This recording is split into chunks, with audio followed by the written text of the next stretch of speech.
Nací en una familia amorosa y fiel. La Iglesia Reformada en América es un ala de lo que se llama vagamente evangelicalismo protestante. Específicamente la versión presbiteriana y calvinista de la misma.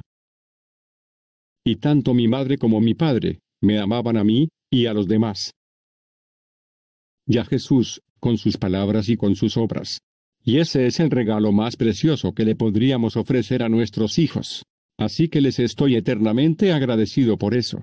Al mismo tiempo, recibí de muchas maneras el típico anticatolicismo.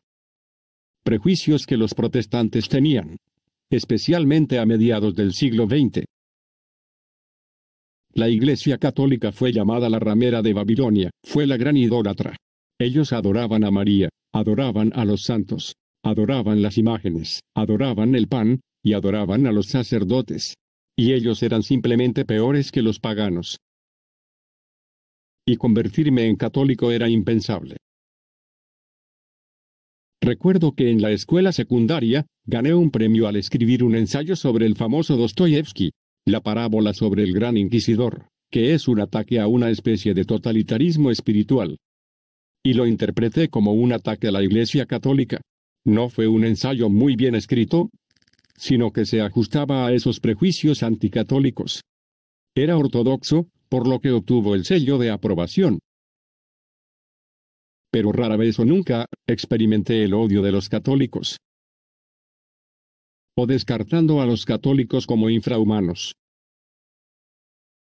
Probablemente iban al infierno, pero no era su culpa, era culpa de los sacerdotes. La primera vez que hice una pregunta, realmente no era una duda.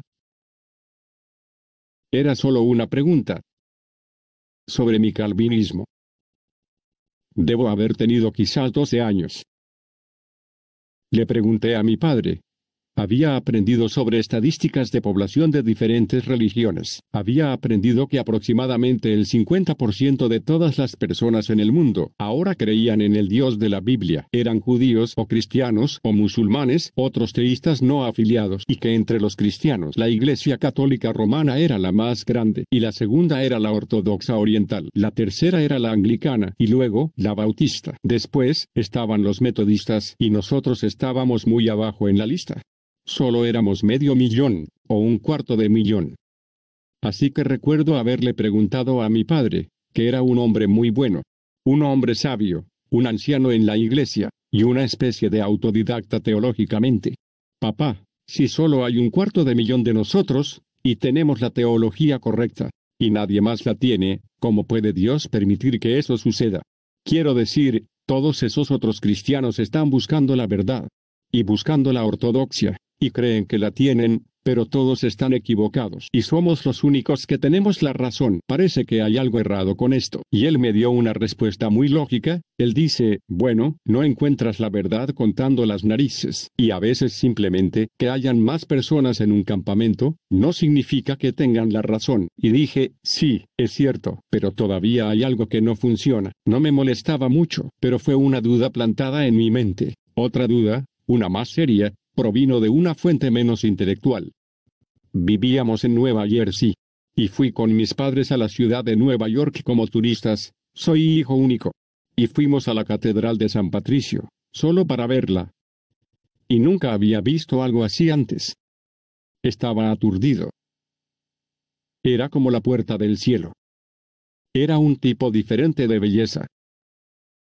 Me dije a mí mismo, esta es la pieza de arquitectura más hermosa que he visto en mi vida. Y me volví hacia mi padre y le dije, papá, esta es una iglesia católica, ¿no es así? Y él dijo, sí. Y le dije, los católicos están equivocados, ¿no? Y él dijo, oh, sí, por supuesto, están muy mal. Y luego le dije, entonces, ¿cómo pueden sus iglesias ser tan hermosas? Y fue la primera vez en mi vida que mi padre no tenía ninguna respuesta a una pregunta. Él solo estaba perplejo. Vi la confusión en su rostro. Creo que en ese momento, yo estaba mucho más escandalizado. Por el hecho de que hasta ahora, mi padre infalible, no tenía la respuesta a algo muy simple. Una pregunta, que mis dudas, de que la Iglesia Católica era tan mala como yo pensaba que era. Bien, sermones en piedra, puedes discutir con pensamientos, no puedes discutir con la belleza. En la escuela secundaria, no estoy seguro de cuándo, pero fuimos mucho a la costa de Jersey. Me encantó el océano. Incluso escribí un par de libros sobre surfear. No hubo horas un verano. Así que pasé mucho tiempo en la playa, y no mucho tiempo en el agua. Entonces me aburrí, así que fui a una librería, y compré un libro que nunca había visto antes. Se llamaba Subida al Monte Carmelo, por San Juan de la Cruz. Él era un místico católico. Dije, bueno, estoy buscando algo raro y lejano. Así que leí cada palabra. Yo estaba fascinado. No lo entendía en absoluto. Fue una cosa muy diferente. Había leído historias de santos antes, pero nada como esto. Esto era como el Monte Everest. Y todo lo demás, era como pequeños hormigueros. Y quedé enormemente impresionado, no solo por el estilo, o por la teología, la cual no entendía del todo, pero era enorme, era real. No era ni tonto ni estúpido. Fui a la Universidad Calvina, que es una muy buena universidad. Una especie de pequeña universidad de artes liberales, de Liga de Hiedra en Grand Rapids, Michigan. Y aprendí un poco más sobre la cultura occidental, y la historia occidental, incluida la Edad Media, y empecé a enamorarme de las cosas medievales, que por supuesto, eran cosas católicas. Así que me dije a mí mismo, esto es una tentación, me estoy enamorando de la ramera de Babilonia. No puedo entender, ¿cómo puede ser ella tan inteligente, y a la vez tan hermosa, y cómo puede producir tantos santos, y aún así, ser una prostituta? Pero esto es un error. Tenía que lidiar con esa tentación. Me estoy enamorando de la mujer equivocada. Así que tomé un curso de historia de la Iglesia, uno muy ortodoxo, muy correcto, un profesor muy inteligente, que también era un predicador calvinista. Y el primer día del curso, trató de involucrarnos a la clase. Él dijo, este es un curso de la historia de la Iglesia. Comencemos definiendo la Iglesia. ¿Cuál es la Iglesia? Nadie tenía una respuesta.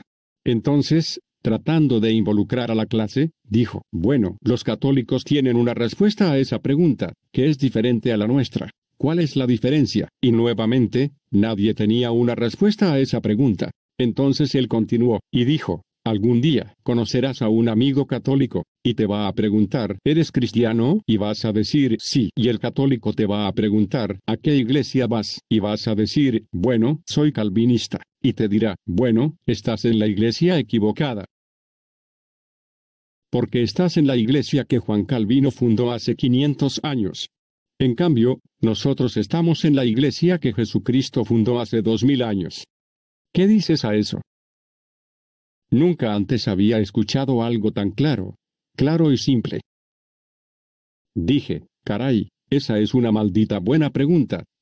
Él tiene coraje para hacer esa pregunta. Está jugando al abogado del diablo allí. Será mejor que tenga una buena respuesta. Inmediatamente pensé en el libro de Eclesiastés, porque el primer 99% de ese libro es una pregunta. La vida parece vanidad de vanidades, no tiene sentido. Suena como un existencialista, como Jean-Paul Sartre, y solo en los últimos 2 versos le da la respuesta. Y los rabinos debieron haber tenido mucho coraje para poner ese libro en la Biblia, porque mucha gente olvida los 2 últimos versos y dice, oh vanidad de vanidades, eso es todo. Así que él estaba jugando al abogado del diablo, defendiendo a la Iglesia Católica, y nadie tenía una respuesta a esa pregunta. Alguien dijo, bueno, la Iglesia Católica no es la Iglesia de la Biblia.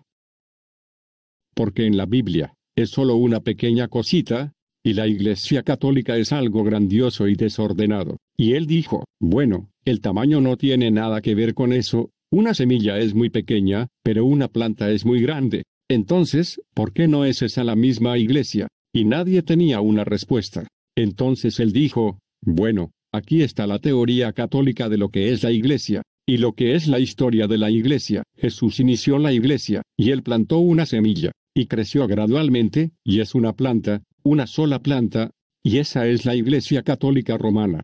Y luego, alrededor del año 1500, se corrompió tanto, que algunas personas como Lutero y Calvino dijeron, ya no podemos estar en esta iglesia, vamos a comenzar una nueva. Así que cortaron una rama, y la plantaron en el suelo, en otro lugar. Pero no puedes hacer eso, porque solo hay un Cristo, y una sola iglesia. Ese es el argumento católico. ¿Qué pasa con esa discusión?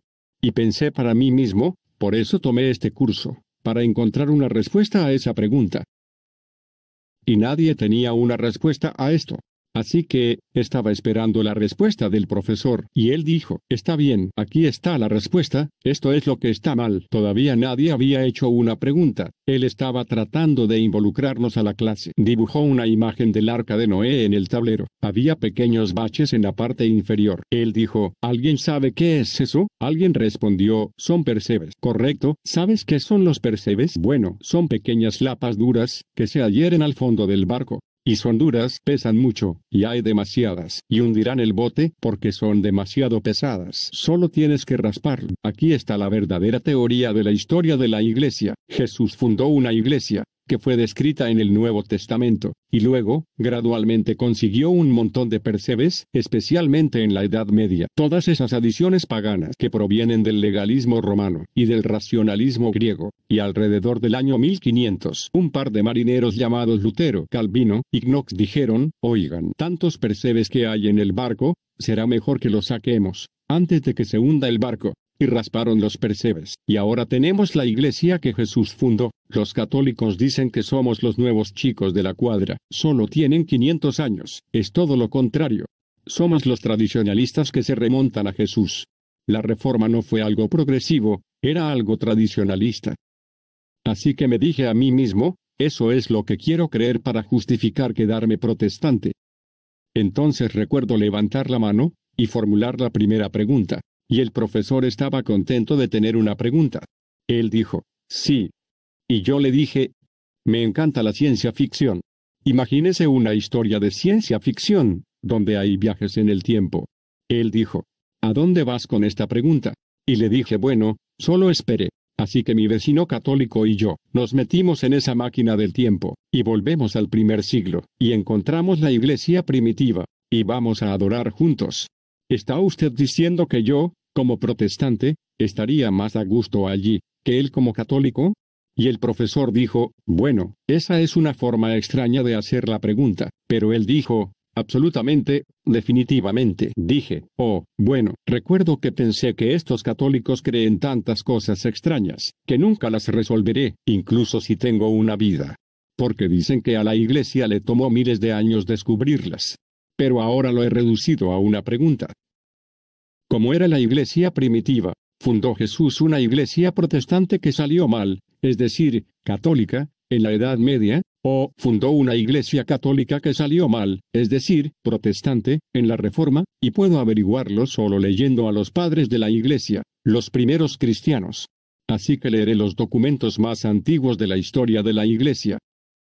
Probarme a mí mismo, como eran los protestantes, y justificar mi permanencia protestante, y eso superaría mi tentación de convertirme en católico. Bueno, ya saben el resto de la historia, especialmente si han leído la historia de conversión del cardenal Newman. Ese era básicamente su punto, fue realmente un punto básico. ¿Es un hecho histórico que Jesucristo fundó la Iglesia Católica, o no? ¿Hay continuidad entre la Iglesia Católica hoy, y lo que los evangelios nos dicen que Jesús fundó? Si es así, sé católico. Si no, no. Y no tienes que ser un teólogo para resolverlo, solo lee los libros. Bueno, descubrí que había, por supuesto, un desarrollo gradual de estas doctrinas. Pero en ningún momento, en la historia de la Iglesia, durante los primeros 1000 años, hubo alguna vez una controversia dividida por la Iglesia sobre cualquier cosa que hoy divide a los protestantes de los católicos.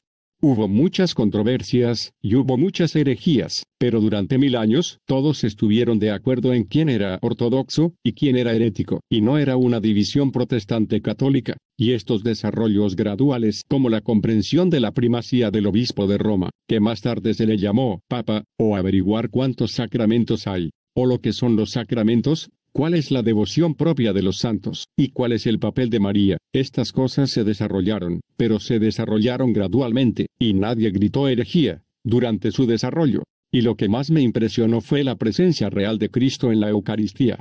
Estaba completamente asombrado de descubrir que, a diferencia de los protestantes, cada cristiano en el mundo cree en la presencia real. Nadie lo dudó nunca durante 1000 años. La primera persona que dudó fue un hereje llamado Berengario de Tours, alrededor del siglo X, y fue etiquetado universalmente como hereje, y fue expulsado.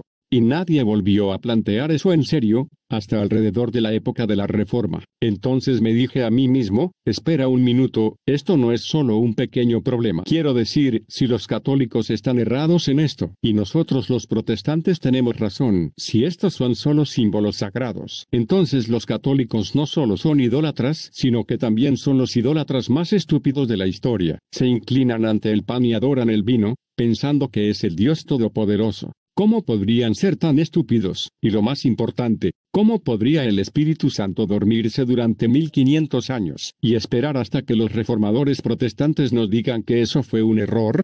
Por otro lado, si los católicos están en lo cierto, entonces los protestantes, que no creemos en la presencia real, estamos perdiéndonos de lo más sorprendente, y de una unión asombrosa e íntima con Dios, que es posible en esta vida. Somos como reducir un matrimonio a una amistad. Entonces, eso realmente me molestó. No sabía a dónde ir con eso. Pero tuve un muy buen profesor de filosofía, un muy buen calvinista fuerte, que me hizo filósofo.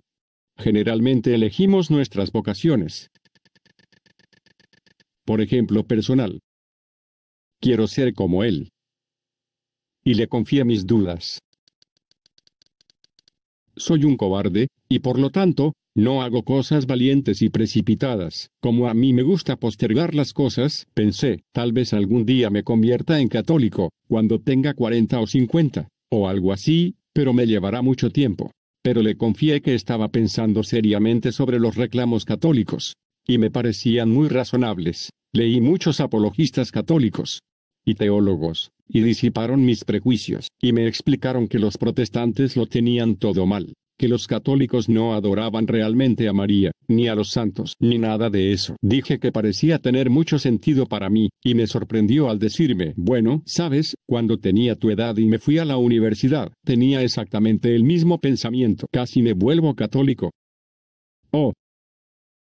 ¿Tú? Bueno, sí. Pero no lo hice.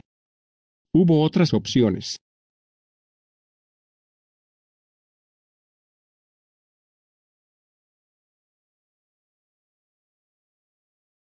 Teológicamente, el problema que me pareció ser el tema central que cubría todos los demás, que explicaba la diferencia entre la teología católica y la teología protestante, en todos sus detalles, era el tema de la relación entre naturaleza y gracia, o naturaleza y supernaturaleza. Los protestantes tienden a separarlas a las dos, y hacerlas rivales. Más fe, menos razón. Más milagro, menos ciencia. Más Dios, menos hombre, como si fueran rivales. Mientras que en la teología católica, la gracia siempre fue amiga de la naturaleza. La gracia perfeccionó la naturaleza, la gracia redimió la naturaleza, la gracia usó la naturaleza. Y por lo tanto, los católicos tenían una visión muy alta de la razón humana, de la cultura humana, del arte humano, de la persona humana, y de las cosas humanas. El asunto, por ejemplo, en los sacramentos. Me pareció que si Dios amaba la naturaleza en la existencia al crearla, Él no solo la dejaría sola, sino que la usaría, la perfeccionaría, y la levantaría, como lo haría un buen padre con sus hijos. Él no rivalizaría con sus hijos. Él no tiene un problema de ego. Él quiere que sus hijos crezcan. Y el profesor estuvo de acuerdo conmigo. Él me dijo, no tienes que ser católico para creer esto. Su hija me contó años más tarde, que estuvo en su lecho de muerte, cuando él murió. Y que sus últimas palabras antes de morir, me dijo que ella se sentó en su cama. Y una pequeña sonrisa apareció en su rostro, y dijo, todo es gracia. No sabía en ese momento, que esas eran las últimas palabras de Santa Teresa. Bueno, el tema de la naturaleza y la gracia era un tema muy importante, no solo abstracto. Pero personalmente, con respecto a la salvación, fueron salvados solo por la gracia, o el esfuerzo humano y el libre albedrío. ¿Y el trabajo juegan una parte necesaria? Y la doctrina calvinista es que hay predestinación, pero no libre albedrío. Y creo que Calvino quiso decir que no tenemos la libertad de salvarnos. Pero ciertamente, suena como si la predestinación lo hiciera todo. Y el libre albedrío no tiene ninguna realidad verdadera en absoluto. Entonces dije, bueno, será mejor que vea lo que los católicos dicen sobre esto. Así que leí el tratado sobre la gracia en la Suma Teológica, que es tan católico como puede ser, y leo los decretos del Concilio de Trento, que condenó y anatematizó a Lutero en la gracia. Y ambos dijeron lo mismo.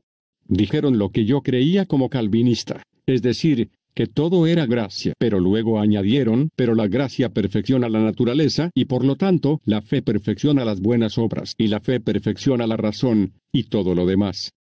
Hay 12 preguntas en el Tratado de Gracia de Tomás de Aquino.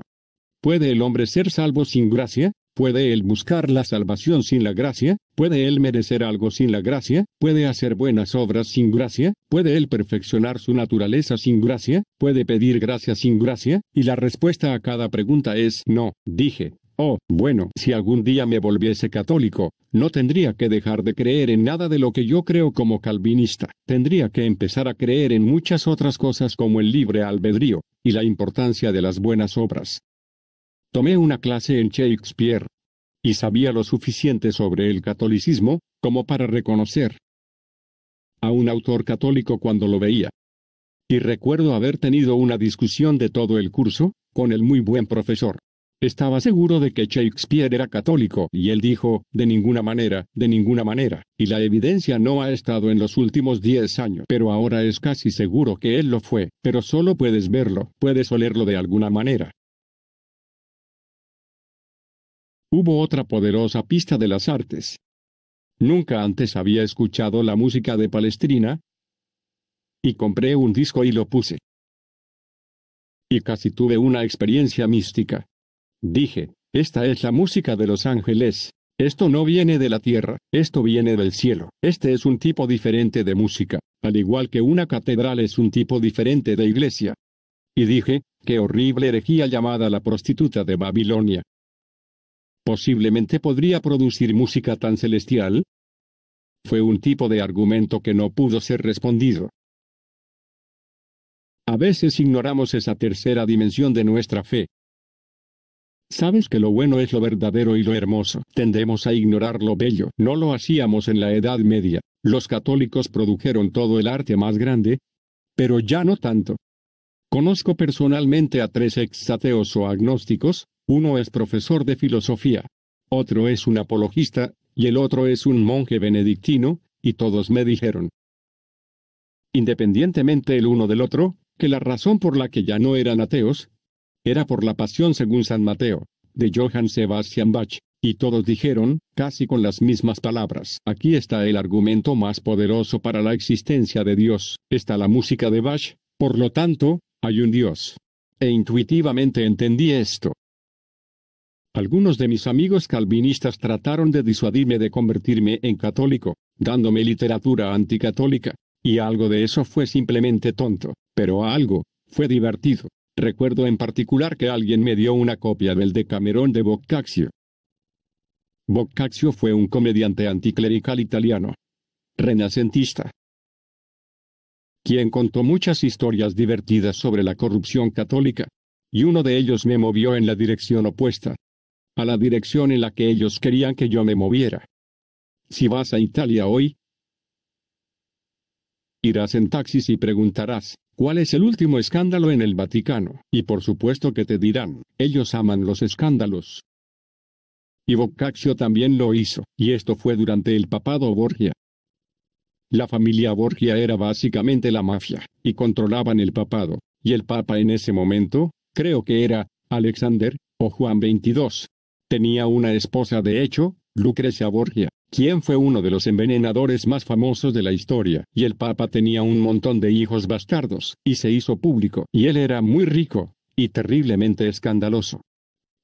Bueno, la historia tiene lugar en París. Había un obispo piadoso de París, que tenía un amigo que era judío. Su nombre, Abraham. Él era un hombre de negocio. Eran buenos amigos. Hablan teología juntos y el obispo discierne que Abraham está, quizás, interesado en convertirse en católico. Incluso puede pedir el bautismo algún día. Un día, Abraham se acerca al obispo y le dice: «Oiga, obispo, deséeme buena velocidad, tengo que tomar un barco mañana. No lo veré por 3 meses. Tengo que hacer algunos negocios en Roma». ¿En Roma? Sí, tengo que vivir con la familia papal y hacer negocios con el Banco del Vaticano. Mira, Abraham, sé que estás al borde del bautismo. ¿Por qué no haces eso primero? ¿Por qué? Bueno, las cosas están nubladas, no ves claramente allí abajo. ¿Ves mucho más claramente aquí? No. Abraham dice: «Una de mis reglas es hacer negocios primero, luego placer. Si me bautizo, será un placer, pero tengo que hacer mi negocio primero. Me voy a Roma. Nos vemos en 3 meses». Así que toma el barco al día siguiente, y el obispo dice: «Lo he perdido». Él verá la corrupción allí, y nunca se convertirá en católico. Él vuelve en la primavera y dice: «Está bien, creo que estoy listo para el bautismo ahora». «Oh, ¿no fuiste a Roma?» «Sí, fui allí». «¿No viviste con la familia papal?» «Oh, sí, los conocí a todos». «¿No hiciste negocios con el Banco del Vaticano?» «Oh, sí, lo hice». «¿Y ahora quieres convertirte en católico?» «No lo entiendo». Abraham dijo: «Miren, yo no soy teólogo, no desestimo tu teología, pero soy un hombre de negocios y sé una cosa, sin lugar a duda, ningún negocio terrenal tan estúpido o corrupto podría durar 14 semanas, el suyo ha durado 14 siglos. Es un milagro, estoy convencido».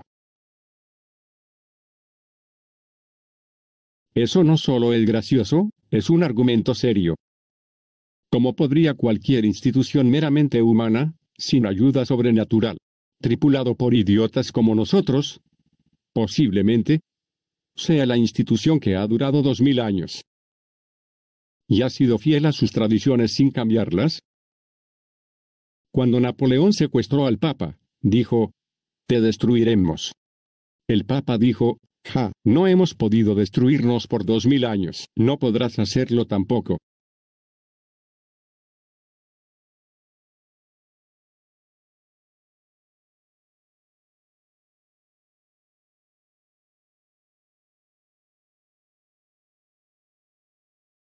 Como a mí me gustaba postergar las cosas, seguir diciendo: «algún día», y luego, un día, tenía esto, no era una visión o un sueño, era una especie de ensueño, esta imagen de la iglesia como el arca de Noé, navegando a través de la historia, y todos los santos estaban a bordo. Estaba San Agustín asomándose por una ventana, y Santo Tomás de Aquino asomándose por la otra, y ellos me estaban llamando, y me dijeron: «Sube a bordo». Y les dije: «Bueno, voy al mismo lugar de donde ustedes son. Voy al cielo». Y dijeron: «Sí, pero estás a bordo de ese pequeño bote salvavidas. ¿Por qué no vienes a bordo del arca?» Y dije: «Bueno, ahí hay todo tipo de animales extraños». Y dijeron: «Bueno, sube a bordo porque eres uno de ellos». Y no pude resistir la invitación. Eso fue durante mi último año. Así que el próximo año, después de graduarme, fui a Yale. El primer día en el campus, 8 en punto de la mañana, lo primero que hice fue tocar en la puerta de la iglesia de Santa María. Maravillosa iglesia dominica allí. Y un sacerdote bajó, muy bajo y gordo, e irlandés. Y él todavía estaba en camisón, creo que lo desperté, y él sonrió y dijo: «¿Qué puedo hacer por ti?». Y yo le dije: «Padre, quiero ser católico», todos con los ojos brillantes y la cola espesa. Su respuesta fue: «Oh, qué lindo. Entonces, ¿quién es la chica?». Así que me dio instrucciones. Y me dio el catecismo Penny. Y yo acudiría a él con preguntas de Santo Tomás de Aquino, o San Juan de la Cruz. Y él decía: «Bueno, busquemos la respuesta. Comencemos con las cosas simples. Primero gateas, y luego caminas, y luego bailas, y luego vuelas. Eres solo un bebé. Así que comencemos con las cosas simples». Esa fue una gran lección de humildad. En el momento en que te haces católico, ellos te rebautizan condicionalmente, porque los bautismos no católicos son válidos. siempre y cuando no se realicen con la intención directa de contradecir a la Iglesia Católica. No sabían si el anticatolicismo del predicador era funcional allí, o no. Entonces fui rebautizado condicionalmente. No conocía a ningún católico en ese momento, excepto uno de mis amigos en Yale. No conocía a ninguna mujer católica en ese momento. Una chica que estaba saliendo con uno de mis amigos de Calvino, quien era una católica de Nueva York, llamada María, fue mi madrina. Entonces ella bromeó en el bautizo.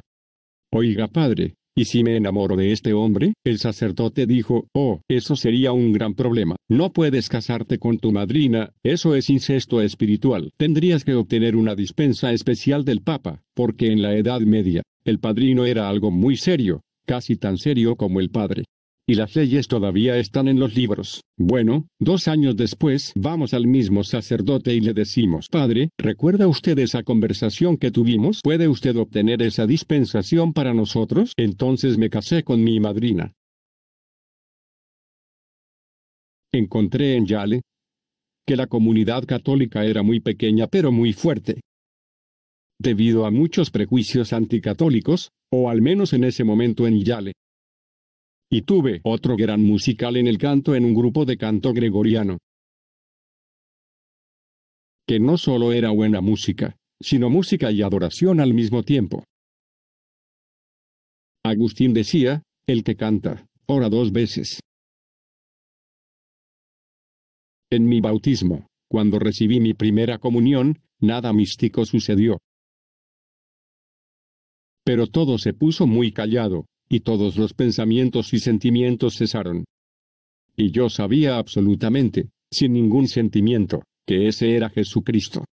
Y desde entonces, he estado muy agradecido por la Eucaristía, no solo por su realidad objetiva. Primero que todo, pero también por el hecho de que no sabe a Cristo. No luce como Cristo, no produce milagros, como echar sangre. Y ni siquiera produce grandes sentimientos, en mí, de todos modos. Y eso es bueno, porque creo que la mayoría de nosotros, especialmente aquí en América, idolatramos nuestros sentimientos. Dios a menudo es solo un medio para nuestra experiencia religiosa. Y Dios no quiere eso. Él no quiere que tengamos una golosina espiritual. Así que sí, Él nos da algunos máximos, pero no demasiados. Es como la luna de miel, no dura. Se pone en algo más profundo. Entonces, como Cristo y la cruz, Él no tenía muchos sentimientos. Su sentimiento era, Dios mío, ¿por qué me has abandonado? Eso no es un alto religioso, pero eso fue lo más importante que Él hizo. Así que, este ha sido un gran ejercicio de profundidad espiritual. Músculos que no tienen nada que ver con los sentimientos. Recuerdo que una de las cosas que me sorprendió, al leer las vidas de los santos, fue que todos dicen lo mismo sobre los sentimientos, que no son importantes. Ellos no son importantes, olvídalos. En esa relación con Dios, es la voluntad lo que cuenta, es el corazón lo que cuenta. El corazón no es sentimiento, el corazón es el centro mismo de una persona, ese centro misterioso que tiene una mente, una voluntad y sentimientos, y eso es lo que Dios quiere. Los sentimientos son buenos, no están mal, pero son extras, ellos son el azúcar en la torta. Ellos ayudan, pero no son importantes. Ignórelos, y ellos vendrán. No los ignores, adóralos, y se esfumarán. Y eso ha sido cierto. Desde que descubrí que esta elección de subir al arca es casi lo mejor que he hecho.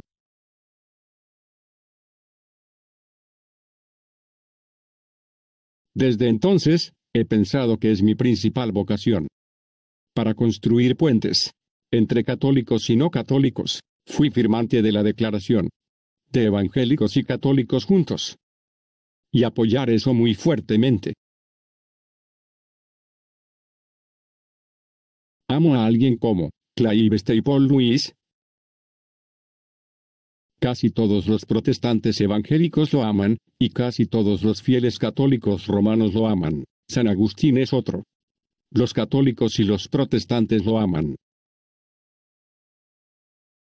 Las divisiones que existen ahora son muy diferentes a las divisiones que existían cuando me convertí en católico, hace unos 50 años.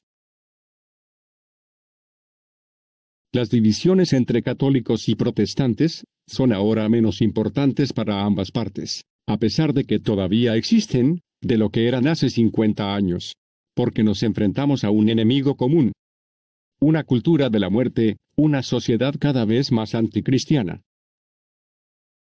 Cuando un enemigo común amenaza, entonces los hermanos en guerra ponen sus guerras civiles en espera por un tiempo, tan importantes como son, como los irlandeses y los ingleses, que han tenido muchos problemas, pero han luchado juntos, y murieron el uno por el otro en las trincheras en la Primera Guerra Mundial, y nuevamente en la Segunda Guerra Mundial. Flannery O'Connor, la gran escritora católica sureña, en los años 50, viviendo en Alabama, o Georgia, donde había muy pocos católicos, se dirigió a una audiencia de bautistas del sur, y los sorprendió diciendo: «No lo saben, pero ustedes están más cerca del Papa de lo que están algunos de los teólogos, en sus propias iglesias bautistas del norte. Y estoy más cerca de ustedes, que de algunos teólogos de mi propia iglesia católica. Porque los modernistas que no creen en lo sobrenatural, y no creen en los milagros, y no creen en una resurrección literal, ni siquiera son cristianos, aunque dicen que sí. Y si María fue asunta al cielo, es muy importante, pero no es tan importante como si Jesús resucitó de entre los muertos. Entonces, los argumentos reales son contra los herejes en cada una de nuestras iglesias en vez de una contra la otra. No lo entendieron en ese momento, pero la mayoría de la gente lo está entendiendo ahora, y los enemigos comunes que enfrentamos están haciendo exactamente lo opuesto a lo que el diablo quiere hacer, es decir, dividirnos. Nos están uniendo de manera profunda a veces. Una acción común contra un mal común, como el aborto, ha unido a los católicos y protestantes, en sus corazones y en sus obras, aunque no en sus cabezas. Escuché una historia, no estoy seguro de si esto es literalmente cierto o no, pero algunas personas dicen que lo es. En los primeros días del movimiento de proliferación, una docena de bautistas del sur, y una docena de católicos romanos, marchaban juntos afuera de una clínica de aborto. Y fueron encarcelados juntos, por no observar la zona de burbujas o algo así, por lo que compartieron una celda común de la cárcel con unas 24 personas en la misma celda grande, y esa noche no durmieron. Ellos solo oraron y cantaron himnos juntos, toda la noche. Por la mañana, los bautistas se fueron a casa, y les preguntaron a su familia: ¿por qué no amamos a María como lo hacen los católicos? Y los católicos se fueron a casa, y les preguntaron a su familia: ¿aceptan al Señor Jesucristo como su Salvador personal? Ahora, eso es evangelismo de las trincheras. Lo amo. Si leen una de las encíclicas de Juan Pablo II, Ut Unum Sint, que todos sean uno, encontrarán que él es el Papa más ecuménico de la historia. Él dice que el movimiento ecuménico demanda la reunificación de la Iglesia sin compromiso. Es una dimensión esencial del Evangelio. No es un extra, es tan importante como el Evangelio social. No puedes ser un cristiano completo, a menos que ames a los pobres. No puedes ser un cristiano completo a menos que quieras y busques la reunión. Pero, ¿cómo se puede hacer eso sin compromiso? Y no puedes comprometer la verdad. Y cada lado que parece contradecirse entre sí, cree que tienen la verdad. Bueno, tal vez algunos de ustedes ni siquiera saben esto. Pero un milagro ya ha sucedido en el ecumenismo. El tema más importante que nos divide se ha resuelto sin compromiso. Pregunta a cualquier protestante evangélico: ¿cuál es la diferencia más importante entre protestantes y católicos? Y siempre dirían: ¿eres salvo solo por la fe? ¿O eres salvo por fe más buenas obras? Ustedes los católicos creen que hay un boleto de 2 partes al cielo: tienes que hacer buenas obras y tener fe. Y creemos que es un boleto de una sola parte. Entonces no sabes cómo llegar al cielo. Y les decimos: bien, no sabes cómo llegar al cielo, porque la Biblia dice que la fe sin obras está muerta.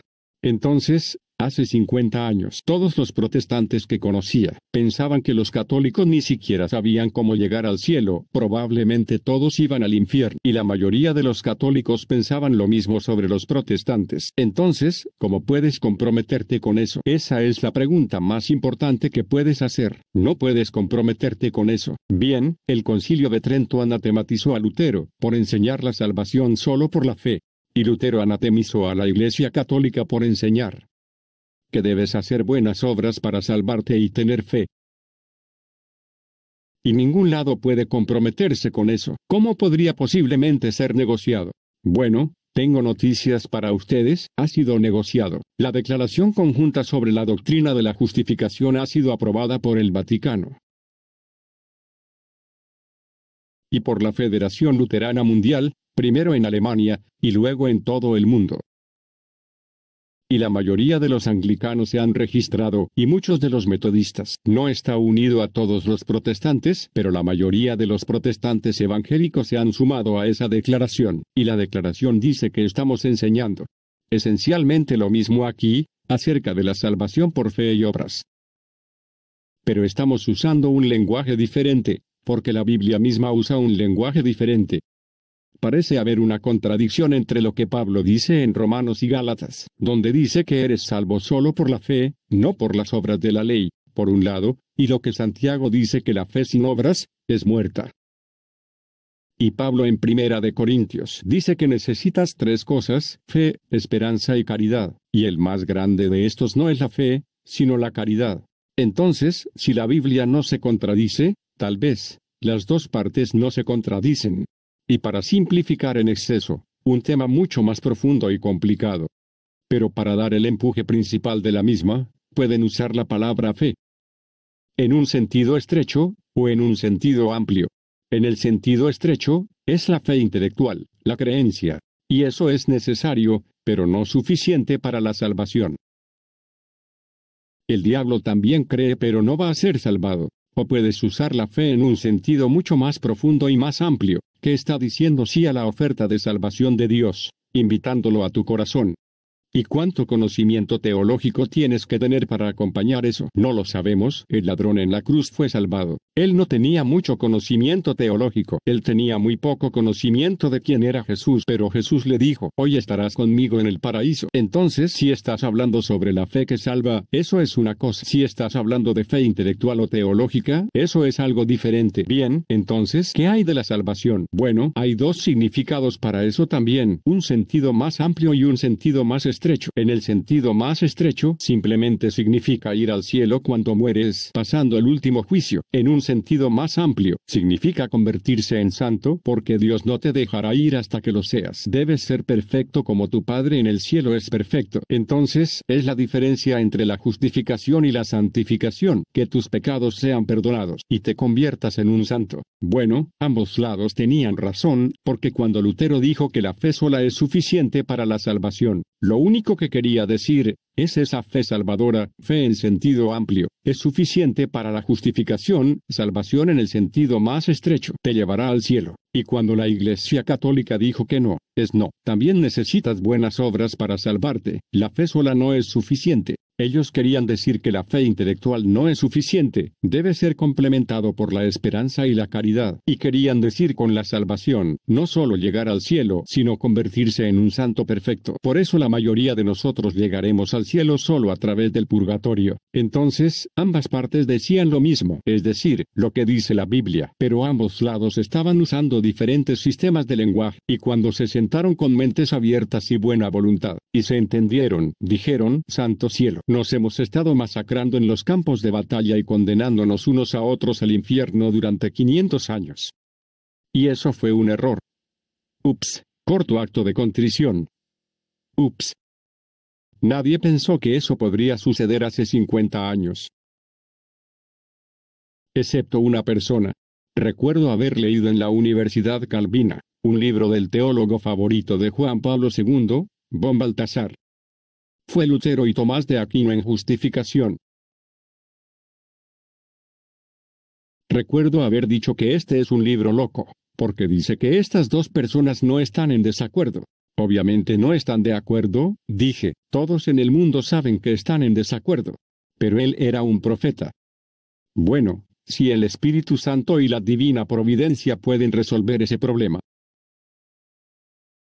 entonces creo que los otros problemas se pueden resolver también. No sé cómo. Nadie sabía cómo iba a pasar esto. ¿Cómo podemos comprometernos con la Eucaristía? ¿Cómo podemos comprometernos con la autoridad de la Iglesia? No podemos. Pero tal vez porque Dios lo quiere, eso está muy claro. En Juan 17, Jesús oró con lágrimas. Para que todos sean uno. Si a todos nos gusta. Sobre todo nuestro conductor común, Jesucristo. Entonces, aunque parece que estamos tocando instrumentos diferentes, y con propósitos cruzados, jugaremos en armonía, porque su voluntad es armonía. Entonces, si realmente lo queremos de corazón, lo conseguiremos, y eso ciertamente cambiará el mundo. Bueno, permítanme terminar diciendo que si alguien me preguntara las 3 mejores razones para convertirse en católico, diré que son las 3 cosas que todos quieren más. 3 cosas que nadie quiere solo una cantidad finita, sino una cantidad ilimitada. 3 cosas con las que no te aburres, ni siquiera en el cielo por toda la eternidad. Verdad, bondad y belleza. La única razón honesta para creer algo, es que sea verdad. Ya no crees en Santa Claus, porque no, te hizo muy bien. Cuando tenías 3 años, te hizo muy feliz, cuando tenías 3 años. Y ser bueno y ser feliz son terriblemente importantes, pero la verdad tiene que triunfar sobre todo.